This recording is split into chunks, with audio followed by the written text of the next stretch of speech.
অসুস্থ থাকলে আসলে বোঝা যায় যে সুস্থতা কত বড় নেয়ামত। শরীর সুস্থ থাকুক বা না থাকুক, জীবন তো জীবনের নিয়মে চলেই যাবে।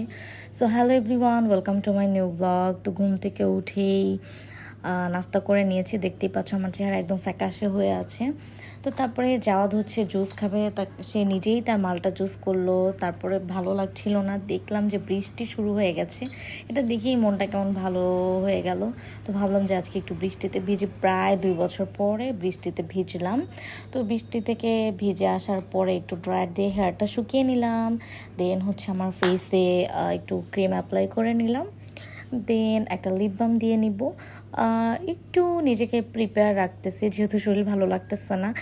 সাজুগুজু করলে নাকি ভালো লাগে, তো একটু জুয়েলারি পরে নিচ্ছি। অনেক দিন হচ্ছে গোল্ড সব খুলে রেখে দিয়েছি, তো ভাবলাম আজকে একটু পরি। যেহেতু মনটা ভালো হয়ে যাবে আমি জানি সাজগোজ করলে। তো এই যে ব্রেসলাইটটা কেমন লাগছে।